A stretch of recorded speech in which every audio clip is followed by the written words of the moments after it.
একটি হচ্ছে শিরক আর একটি হচ্ছে বেদাত। একটি হচ্ছে শিরক আর একটি হচ্ছে বেদাত।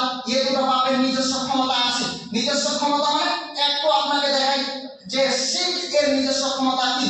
দেখেন, মনে করেন আপনার বয়স হচ্ছে 50 প্লাস, তাহলে আপনার বয়স যদি 50 প্লাস হয় তাহলে দেখেন 10 বছর বয়সে সালাত ফরজ। কেননা রাসূল সাল্লাল্লাহু আলাইহি সাল্লাম বলেছে, যখন 10 বছর বয়স হবে আপনার সন্তানের, তখন ওয়াজিবুহু আলাইকা ওয়া হুম আবনাউ আসরিন, তখন পিটিয়ে সালাত আদায় করা তোমার সন্তানকে। তার মানে তখন জরুরি করে দেওয়া হয়েছে, বাধ্য করে দেওয়া হয়েছে, সালাত আদায় করতেই হবে। 10 বছর সালাত ফরজ, তাহলে 10 বছরে তখন সালাত ফরজ হয়ে গেল। তাহলে 10 বছরের পর থেকে আপনি সালাত আদায় করতে লেগেছেন। আজকে যদি আপনার 50 প্লাস বয়স হয় তাহলে আপনি কতদিন সালাত আদায় করবেন বলেন তো? 40 প্লাস বছর। তাহলে 40 বছর আপনি সালাত আদায় করলেন, 40 বছর যাকাত দিলেন, 40 বছর সিয়াম পালন করলেন, 40 বছর আল্লাহর ইবাদত করলেন। কিন্তু আজকে কোনো একটা সমস্যার কারণে হুজুর নামে কলঙ্কের কাছ থেকে আপনি গিয়ে তাবিজ নিয়ে আসলেন, তাবিজ এসে আপনি হাতে লটকালেন। কিন্তু রাসূল সাল্লাল্লাহু আলাইহি সাল্লাম বলেছেন, মান আল্লাহা তামিমান ফাকা আসরাকা, কেউ যদি তাবিজ মাদুলি এসব ব্যবহার করে তাহলে সে শিরক করলো। তার মানে আপনি এই তাবিজ করার কারণে শিরক করলেন। এবার শিরকের ক্ষমতা কি, নিজস্ব ক্ষমতা কি? আপনি শিরক করেছেন, এর কারণে তো আপনাকে জাহান্নামে যেতেই হবে।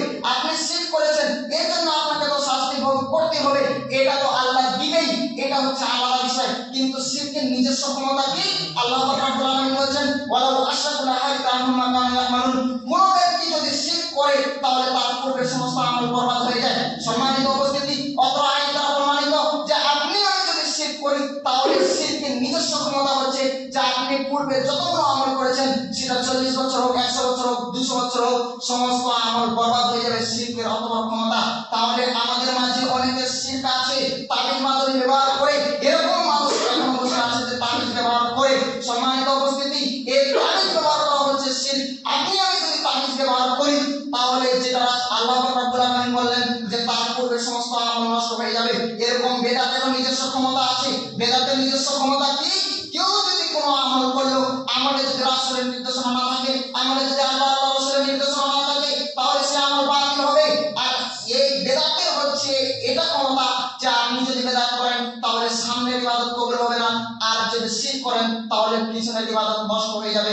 এই দুটো নিজস্ব ক্ষমতা।